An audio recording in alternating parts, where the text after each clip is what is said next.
Mbrëma, ky është edicioni qendror i lajmeve këtu në Radio Televizionin Ora News, titujt kryesor. Akte terroriste godasin sërish kësaj here në zemër të Londrës, 4 të vrarë, mes të cilëve agresori i liderët botëror mesazhe ngushëllimi. Ministrat e jashtëm të 68 vendeve përfshirë Shqipërinë mblidhen kundër ISIS, Tillerson, zhdukja e shtetit islamik është çështje kohe. Partia Demokratike nuk tërhiqet nga kërkesa për qeveri teknike, Edi Paloka i sugjeron LSI-s të shkëputet nga qeveria për të mirën e saj. Besimtarët Bektashin kremtojnë Sultan Novruzin, Ora News sjell pamje me dron nga krye gjyshata, Rama uron nga familja Haxhi Dedë Reshat Bardit.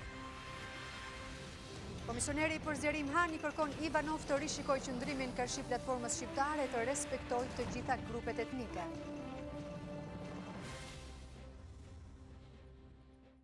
Shkon në 3 numri i viktimave të shkaktuara nga një 40 vjeçar në Londër, i cili sulmoi një turm njerëzish fare pranë parlamentit britanik. Agresori u ekzekutua nga policia, ndërsa kanë humbur jetën 2 civil dhe një oficer policie për shkak të plagëve të rënda. Autoritetet besojnë se sulmi është terrorist, ndaj kanë forcuar së tepërmi masat e sigurisë.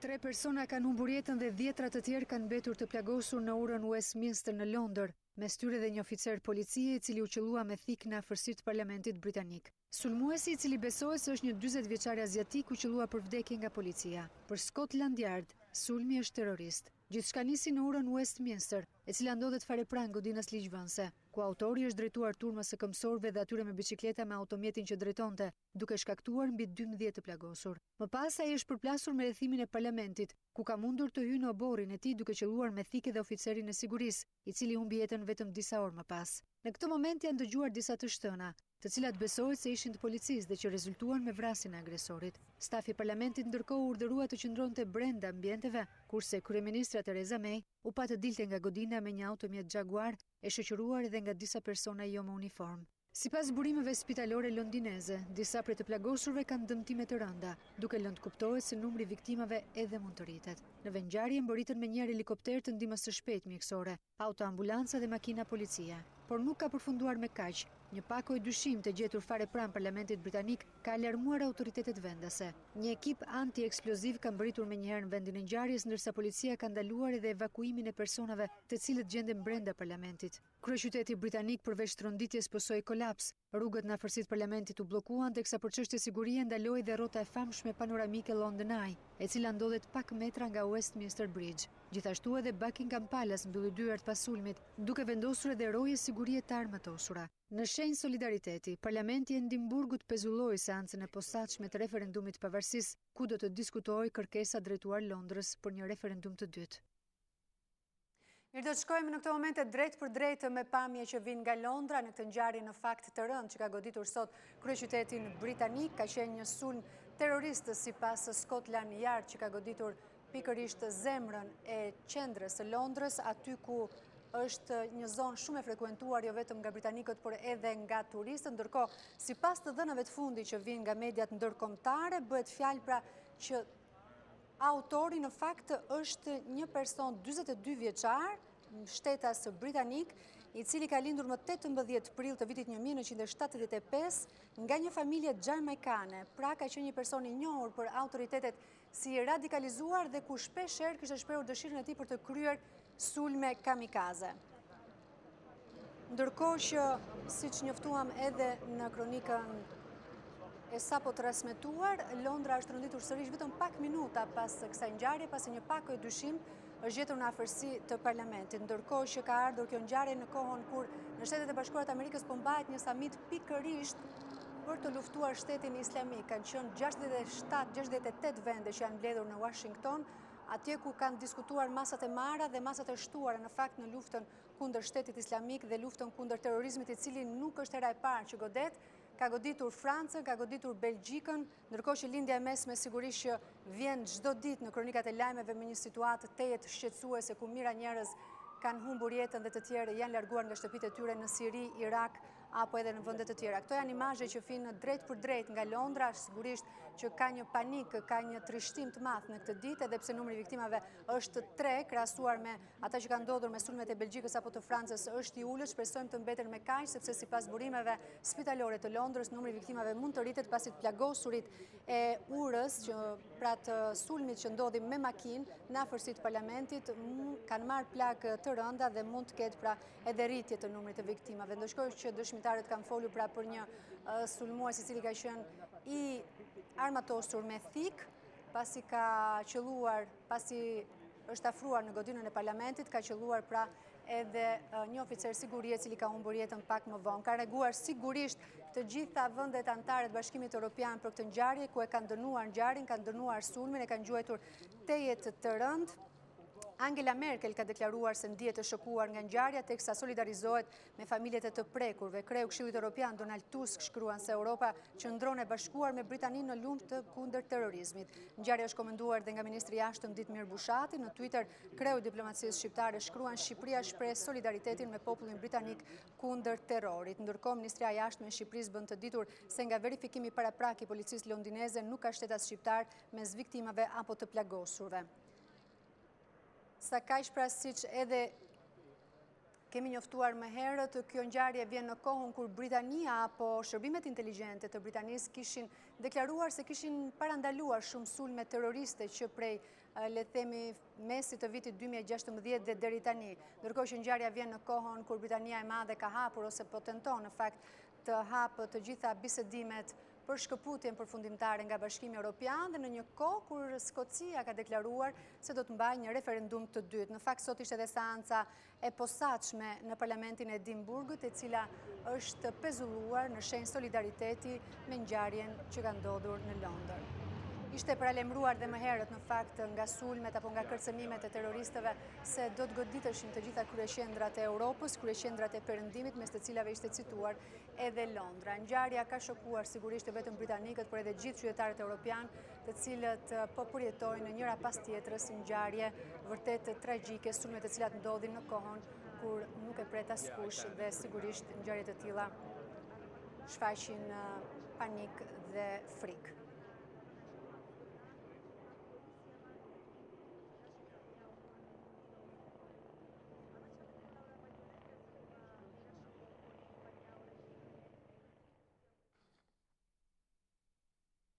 Vjojmë me të tjera zhvillime. Ministrat e jashtëm të 68 vendeve të botës, përfshirë ministrin Ditmir Bushati, janë mbledhur në Washington për të diskutuar mbi hapat e radhës në luftën kundër terrorizmit. Sekretari amerikan i shtetit të Rex Tillerson u shpreh se zhdukja e shtetit islamik është thjesht çështje kohe, ndërsa u bëri thirrje edhe vendeve të tjera të japin kontributin për t'i dhënë fund terrorizmit. Diplomat nga 68 vende të botës, të cilët janë mbledhur për takimin e ministrave të koalicionit global për të shkatëruar shtetin islamik, organizuar nga sekretari amerikan i shtetit Rex Tillerson, pozuan në një foto të gjithë së bashku. Qëllimi i këtij takimi është arritja e një konsensusi global në hapa që duhen ndjekur për të mposhtur ISIS. Ky është takimi i parë i cili drejtohet nga Shtetet e Bashkuara të Amerikës që nga koha kur Donald Trump u zgjodh president në nëntorin e vitit kaluar. Trump e ka vendosur luftën kundër shtetit islamik në majën e prioriteteve të tij dhe në muajin janar i kërkoi Pentagonit dhe agjencive të tjera të hartonin një plan për të mposhtur grupin famkeq. Më herët, Tillerson ka shprehur angazhimin e Shteteve të Bashkuara të Amerikës në luftën kundër terroristëve, duke deklaruar se zhdukja e shtetit islamik është thjesht një çështje kohe. Ai u bëri thirrje dhe shteteve të tjera për përpjekje maksimale në betejën me militantët ekstremistë. Shteti Islamik gjatë periudhës së fundit ka humbur terren si në Irak, po ashtu edhe në Siri, teksa 3 forca të ndryshme ushtarake, njëra që ka mbështetjen e Shteteve të Bashkuara të Amerikës dhe tjetra të Turqisë dhe e treta e mbështetur nga Rusia, po avancojnë çdo ditë dhe më shumë në një nga bastionet e Shtetit Islamik në Raqqa. Ky takim është i pari i koalicionit ndërkombëtar që kur forcat ushtarake irakiane të mbështetura nga koalicioni ndërkombëtar me në krye Shtetet e Bashkuara rimorën disa qytete nga duart e militantëve të ISIS dhe liruan lindjen e Mosulit. Në samit ishte i pranishëm edhe ministri i jashtëm i Shqipërisë Ditmir Bushati. Gjatë qëndrimit të tij në Washington, ai ka zhvilluar takime me senatorë dhe kongresmen. Më herët, Bushati ka zhvilluar takime me bashkëdrejtuesit e grupit të mbështetës për çështje shqiptare në Senatin Amerikan. Grupi sapo krijuar do të promovojë dhe favorizojë dialogun në Senatin Amerikan mbi Shqipërinë dhe çështjet thelbësore për Shqipërinë, por edhe për Ballkanin. Në Washington është rikrijuar grupi parlamentar për çështjet shqiptare që do të promovojë dhe mbështesë dialogun në Senatin Amerikan mbi Shqipërinë dhe çështjet thelbësore, jo vetëm të komunitetit shqiptaro-amerikan, por edhe të shqiptarëve në rajonin e Ballkanit.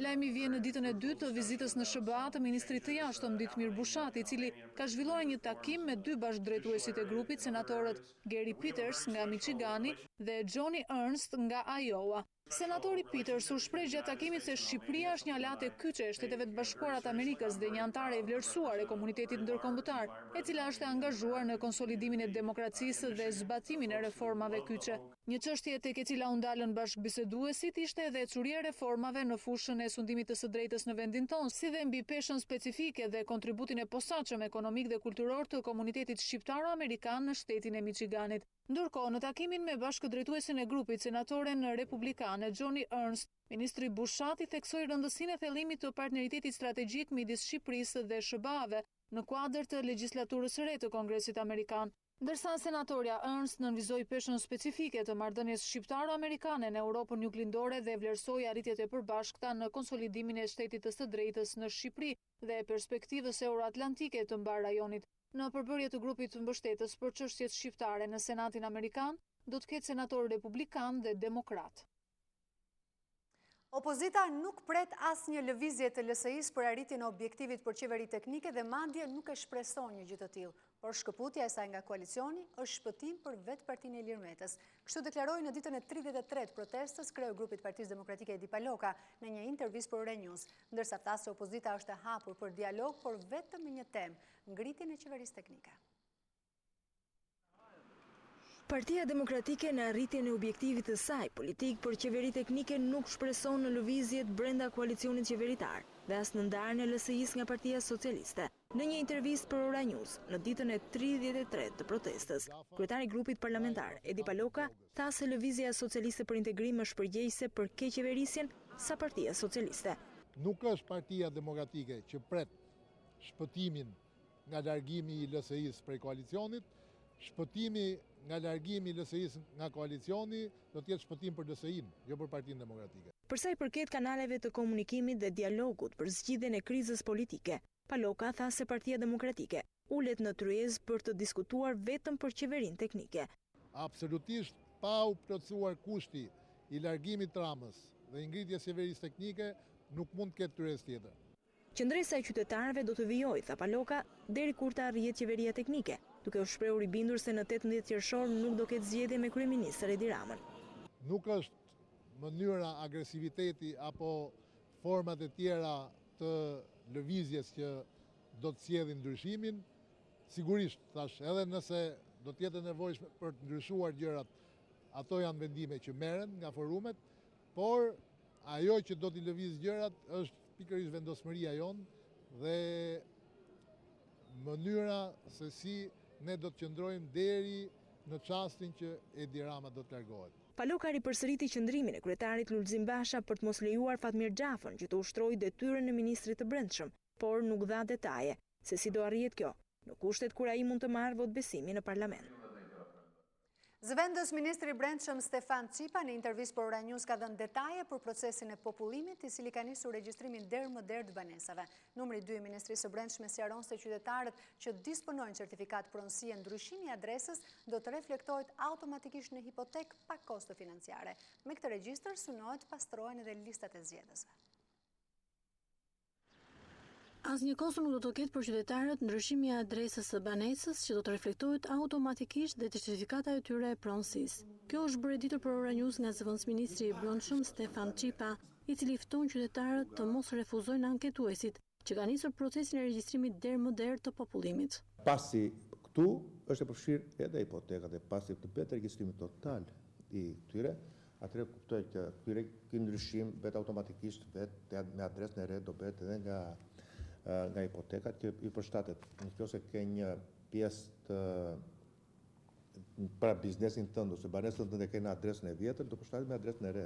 Bëhet unifikimi. Do paguajnë qytetarët për certifikatin e re me adresën e re? Jo, nuk do paguajnë. Jo, nuk paguajnë. Cipa sqaron se procesi i popullimit do të japë një herë mirë fund adresave rrethanore, ndërsa është kthyer edhe në një domosdoshmëri pas ndryshimeve të ndodhura pas reformës territoriale. Si administrative që kur janë bashkuar në një bashki të vendeve, kanë patur emra të njëjta dhe bindej që një bashki të kishte me emër të njëjtë 2 rrugë. Dyta ka patur kur kanë qenë rrugë në vazhdimsi të 2 njësive administrative të numrat e ndërtesave dhe të bizneseve që kanë qenë një rrugë përsëriteshin 2 herë sepse ishte vazhdim, kjo fillon nga numri 1 deri në 100 në një njësi, në një ish komunë, dhe pastaj edhe komunat nga 1 deri në 100 bie kishte dublime të numrave, kështu që lindi si domosdoshmëri edhe për të patur një adresë, sa shqiptari jemi, duhet të dimë edhe ku jemi. Numri 2 i Ministrisë së Brendshme thotë se përfitimet e qytetarëve nga ky proces do të jenë të mëdha dhe farti synohet heqja përfundimtare nga lista zgjedhore e votuesve pa adresë. Po të marrim për brenda territorit të Shqipërisë. Ne dimë për shembull problemet në shëndetësi, po kemi më pak, duhet të dihet adresa dhe problemet kur ka vaksinimin e fëmijëve, për shembull, tek pjesa e fëmijëve, ose të dimë adresat dhe ku ka pastaj shërbimet edhe gjatë fikës që mund të jetë kushte adresa e saj, po edhe shërbimet të ndryshme shëndetësore të tjera që mundet të vesh, pra duhet të kemi një adresë të orientuar që të vemi. Nga 15 nëntori, 1200 të rinj në mbarvendit kanë nisur procesin e popullimit për ngritjen e regjistrit kombëtar të adresave. Një projekt ky i përbashkët i Ministrisë së Brendshme dhe OSHS. Intervistuesit kërkojnë dokumente e identifikimi dhe dokumenta të tjera që faktojnë pronësi mbi pronën dhe brenda vitit synohet që regjistri i gjendjes civile dhe adresave të shkrihen në një të vetëm. I pyetur për një koment mbi platformën shqiptare gjatë vizitës së tij në Shkup, Komisioneri i Bashkimit Evropian për zgjerimin Johannes Hahn ka deklaruar se është e rëndësishme të respektohen të gjitha grupet etnike, kushtetuta, si dhe të jetohet në paqe. Hahn i bëri edhe një herë thirrje presidentit Ivanov që të rishikojë vendimin e tij për të mos mandatuar liderin social-demokrat. Ndërkohë, gjatë takimit me Gruevskin, VMRO ka përgatitur se vijon të mbështesë idenë e dërgimit të vendit sërish në zgjedhje. Në një intervistë dhënë gjatë vizitës së tij në Shkup, Eurokomisioneri i BE-s për zgjerimin Johannes Hahn është pyetur edhe për platformën shqiptare, teksa ka deklaruar se është mjaft e rëndësishme që të respektohen të gjitha grupet etnike, të respektohet kushtetuta dhe të jetohet në paqe. Sipas zyrtarit të lartë europian, programi i qeverisës është një çështje që duhet të diskutohet nga palët politike. Ai i bëri edhe një herë thirrje presidentit Ivanov që të rishikojë qëndrimin e tij për kërkesën e LSDM-s mbi formimin e qeverisë. Well, I think it's important to respect the different ethnicities. Është e rëndësishme të respektohen etnitë e ndryshme. Është gjithashtu e rëndësishme që grupet etnike të jetojnë në paqe dhe kjo do të thotë të respektojnë njëri tjetrin. Është e kuptueshme që grupet të ndryshme të shoqërisë të kenë pikpamje të ndryshme. Në bisedat që kam patur me përfaqësuesit e politikës maqedonase u kam komunikuar se mbi të gjitha është thelbësore të respektohet kushtetuta. Sa i përket programit qeverisës, kjo është diçka për të cilën duhet të diskutojnë partitë politike. Gjatë qëndrimit të tij në Maqedoni, Hahn zhvilloi takime me përfaqësuesit e të gjitha partive politike. Në fjalën e tyre, kryetarët e partive shqiptare kanë shprehur vendosmërinë për të respektuar marrëveshjen e arritur mes tyre, ndërsa shtuan se është mjaft e rëndësishme të ngrihen sa më shpejt institucionet kryesore. Kreu i BDI-s Ali Ahmeti nënvizoi se nuk duhet që tensionet politike të transformohen në një konflikt ndëretnik. Ndërkohë, VMRO ka bërë edhe një herë të ditur qëndrimin kundër platformës shqiptare, teksa sipas tyre, Ngërçi zgjidhet vetëm duke rishkuar në zgjedhje. Nuk është i të njëjtit mendim lideri social-demokrat Zoran Zaev, i cili përpara përfaqësuesit të BE-s deklaroi se presidenti po shkel kushtetutën duke mbajtur peng mandatin. Kur fushata po i afrohet fundit dhe zgjedhjet presidenciale në Serbi pritet të zhvillohen më 2 prill, kandidatët për president tashmë kanë qartësuar idetë e tyre. Të gjithë mendojnë se Beogradi duhet të jetë shumë afër Moskës, gjysma është kundër Bashkimit Evropian dhe vetëm një kandidat mendon se Serbia duhet ta njohë pavarësinë e Kosovës dhe ta antarësohet në Bashkimin Evropian dhe në NATO. Në prag të zgjedhjeve presidenciale në Serbi, tashmë është e qartë se të gjithë kandidatët për president atje mendojnë se Beogradi duhet të bashkëpunojë edhe më ngushtë me Moskën. Shumica janë kundër antarësimit të Serbisë në Bashkimin Evropian dhe vetëm njëra prej tyre mendon se Serbia duhet ta njohë pavarësinë e Kosovës dhe të antarësohet në NATO. Këto janë vlerësimet që dalin nga deklaratat e tyre publike për çështjet më të rëndësishme shtetërore para dhe gjatë fushatës elektorale për zgjedhjet presidenciale, theksojnë mediat në Serbi. Por çfarë mendon secili prej tyre për çështje të rëndësishme politike? Kryeministri aktual mendon se Serbia tashmë është në rrugën drejt Bashkimit Evropian, ndërkohë thekson se vendi i tij nuk dëshiron të jetë pjesë e NATO-s, madje asnjë pakti. Për Kosovën, Vučić dhe si president mendon se marrëdhëniet e Serbisë me Kosovën kur nuk do të ndryshojnë. Vuk Jeremić, si ish ministër i jashtëm, angazhohet për procesin e antarësimit me Bashkimin Evropian, sepse thekson se Serbia i takon familjes së popujve evropian, por kështu nuk mendon edhe për Aleancën Veriatlantikë, edhe pse kur ishte në krye të Asamblesë së Përgjithshme të OKB-s, ndihmoi për vendosjen e paqes në botë dhe Serbi, e kërkonte pikërisht nga kjo aleancë. Serbia nuk guxon asnjë moment të bëhet antare NATO-s. Neutralitetin ushtarak duhet afus edhe në kushtetutën e Serbisë, mendon Jeremić. Zgjidhja e çështjes së Kosovës duhet kërkuar me dialog me shqiptarët e Kosovës, duke respektuar kushtetutën e Serbisë dhe rezolutën 1244. Vlerëson Dora e djathtë e presidentit Tadić, 8 antarët e radhës që do të jenë në listën zgjedhore nuk dallojnë as në përmbajtje, as në çmenduri. Të gjithë janë kundër Bashkimit Evropian. Për ta Aleanca Veriatlantike është organizatë armiqësore dhe antiruse dhe zgjidhjen e çështjes së Kosovës e shohin vetëm përmes Rusisë. Shorti e përcaktoi që kandidati i fundit në listën zgjedhore, Nenad Çanak, të jetë njeriu i cili Serbinë e mirë e sheh vetëm si pjesë e Bashkimit Evropian dhe NATO-s, e uren Rusinë dhe në emër të paqes në Ballkan, mendon se pranimi i pavarësisë së Kosovës është veprim i drejtë. Kosova është e pranuar si shtet i pavarur dhe më nuk është në kuadër të Serbisë. Në emër të paqes në Ballkan, të ardhmes europiane të Serbisë dhe pajtimit historik të dy popujve, shpreh gatishmërinë time që këtë vendim ta mbështesë, thekson kandidati për president të Serbisë, Nenad Çanak, duke përfunduar me Rusinë. Fjala është për shtetin më të korruptuar në botë dhe shtetin në të cilin gazetarët kritik dhe liderët opozitarët pa dënuar vriten në rrugëve.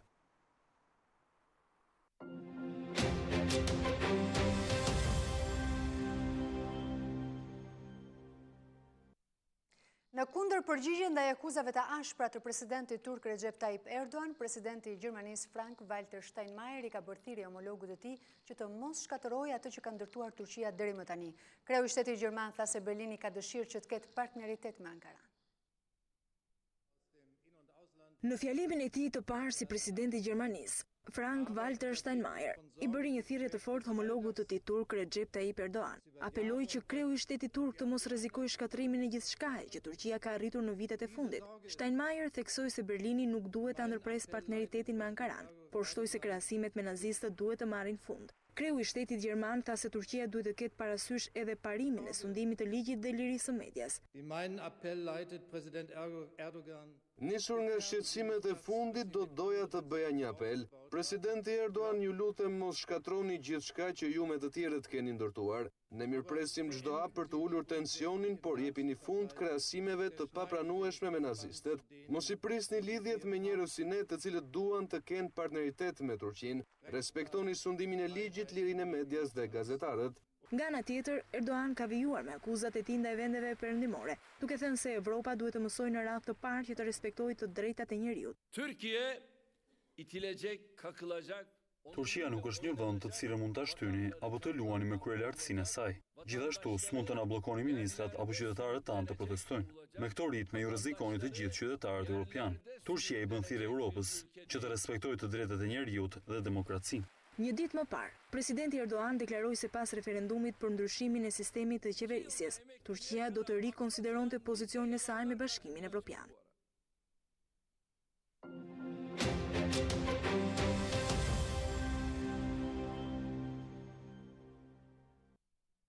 Besimtarët Bektashi në të gjithë botën kremtojnë festën e Sultan Novruzit, lindjen e Imam Aliut. Këtë vit, në selin e kryegjyshatës botërore të Bektashimve, festa u prit me risi, siç ishte atmosfera me performanca artistike dhe statujat e arit për të gjithë ata që kanë kontribuar për këtë besim.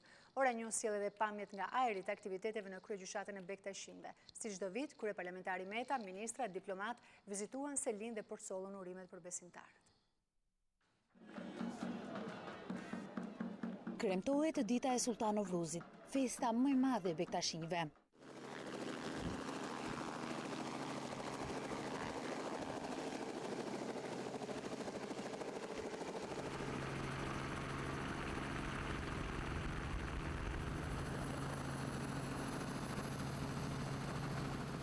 Udhëtuar me helikopter në kryegjyshatën botërore të Bektashinjve për të sjellur pamje nga ajri të festimeve në Selinë e Shenjtë. Ndryshe nga vitet e tjera, ditëlindja e Imam Aliut në Qabe, që simbolizon lindjen e shpresës dhe rigjallërimin e natyrës, u prit me aktivitete të shumta artistike dhe muzikore. Asambli këngëve dhe valleve popullore ndezi atmosferën.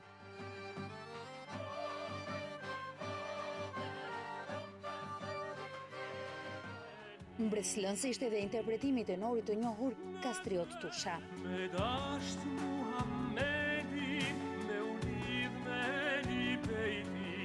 Është moment lutje për të gjithë besimtarët Bektashin. Është kohë paqe dhe reflektimi. Lind jeta në çdo në kafshë një, prandaj quhet dita e madhëshme, Sultan Novruz gjithmonë. Dita e Sultan Novruzit është një ditë që shënuar një mbarësi për gjithë popullin, një mirëqenie për gjithësinë. I urojmë të gjithëve gëzuar Sultan Novruzin. Ceremonia kulmoi me fjalën e kryegjyshit botror të Bektashinjve, Haxhi Dede Edmond Brahimaj, që përcolli mesazhe për të gjithë besimtarët. Zoti na bekov të gjithëve, na dhënë mbarësi, na plotësoj çdo dëshirë të këtë ditë shenjtë. Kryeparlamentari Ilir Meta bashkë me vajzën e tij Era uruan besimtarët e pranishëm. Vlera e festave fetare, por në tërësi të besimit, për kreun e kuvendit është bashkëjetesa fetare. Reflektim për nevojën e jashtëzakonshme që kemi si individ dhe si popull për më shumë dashuri e qetësi, për më shumë qetësi dhe mirësi. Ministra Nikolla dhe nënkryetari i Bashkisë së Tiranës Andi Seferi vizituan kryegjyshatën botrore të Bektashinjve. Diplomatët e huaj tashmë janë bërë pjesë e traditës së shqiptarëve, duke vizituar selit fetare.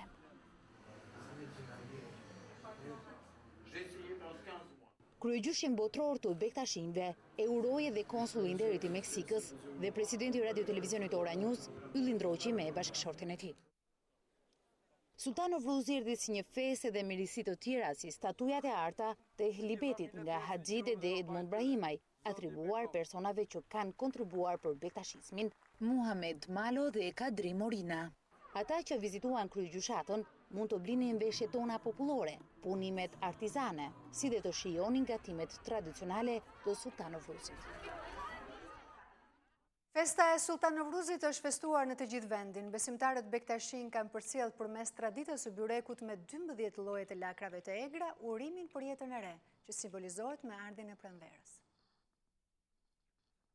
Besimtarët Bektashin kanë festuar ditën e Sultan Novruzit, që kremtohet më 22 mars, në ditën e solsticit pranveror. Novruzi është një festë e lashtë, që nga persishtja e vjetër do të thotë dita e re, ndërsa bashkangjitja titullit sultan bëhet për t'i dhënë peshë festës. Sultan Novruzi shënon dhe ditëlindjen e Imam Aliut në Qabe, që në lashtësi cilësohet si fillimi i stinës së pranverës, ku çdo gjë rigjallërohet së bashku me lindjen e shpresës. Mesazhet që Imam Ali na përcjell nëpërmjet ligjëratave të tija mbar botës islame, pasi Imam Ali është simboli i unitetit të botës islame. Kjo festë është quajtur si një festë e përbashkët për gjithë besimtarët musliman, ortodoks, katolik, të gjithë jemi përfshirë. Në këtë ditë besimtarët gatuajnë byrekun me 12 lloje lakrash të egra, që simbolizojnë jetën e re që çel në pranverë dhe begatin. Një prej tregtarëve në kryeqytet tregon për Ora News se si tradit është dhe futja një monedhe brenda petëve të byrekut. Egri, i skuq, jo bë petët, i futi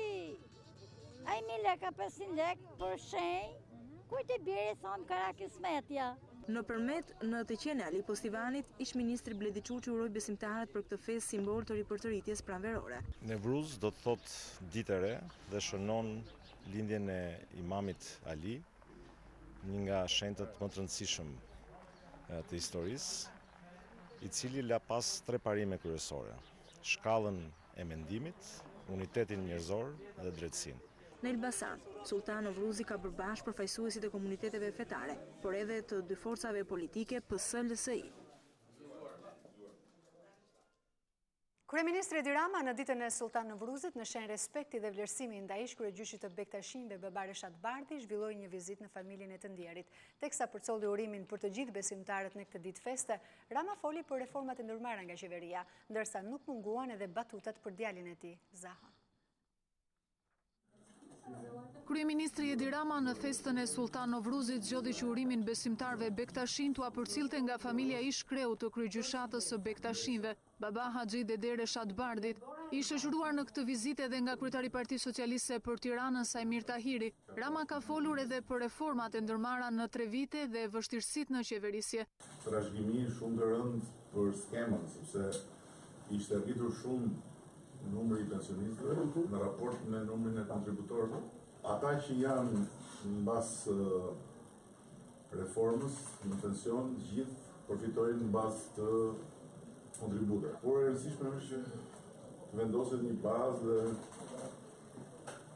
që këta që janë brezi tjetër i shtëpisë këtu mos përballen me gjitha historia në vitet e hershme, në dekadat e hershme. Gjatë vizitës në shtëpinë e të ndjerit Babar Reshat Bardhi nuk kanë munguar batutat e kryeministrit Rama edhe për djalin e tij Zahon, kur njerëzit e shtëpisë i prezantuan më të voglën e familjes vetëm 4 muajshe. Kush është kjo? Kjo është Sjara. Kjo është shoqja e Zahos kjo. Kjo është me marrë Zahos. Zahon e kemi qeros. Ja nuk ka gjë. Është bukur mashallah. E bëjmë gjithkohës kështu si kuqe mimure. Se kemi edhe kështu Zahon, kemi katunar, kemi në surresh. Policia e Tiranës ka goditur një grup për prostitucioni në kryeqytet. Në pranga kanë rënë 6 persona që akuzohen se ofronin shërbime seksuale në grup me vajza eskort kundrejt pagesave 50, 100 dhe 250 euro. Nga kontrollet u gjetën edhe doza kokaine dhe hashashi. Policia e Tiranës arrestoi 6 persona dhe shpallej në kërkim 3 të tjerë gjatë operacionit të koduar Free Time, pasi shfrytëzonin një vajzë për prostitucion, e cila u procedua në gjendje të lirë. Burime pranë bluve thanë se të arrestuarit afronin shërbime seksuale në grup, me vajza eskort kundrejt pagesave 50, 100 dhe 250 euro. Nga kontrollet u gjetën dhe doza kokaine dhe hashashi. Sipas policisë, disa nga pjesëtarët e këtij grupi kanë qenë dhe më parë të proceduar për shfrytëzim prostitucioni, ndërsa zbulimi i tyre u arrit fal përgjimeve. Policia ka shpallur në kërkim dhe 3 persona të tjerë, mes të cilëve është dhe një vajzë, e cila rekrutonte studente të papuna e në vështirësi ekonomike për të ushtruar prostitucion. Vetëm pak kohë më parë, policia goditi një tjetër rast të ngjashëm shfrytëzimi në të cilin ishte i përfshirë dhe një efektiv i policisë rrugore.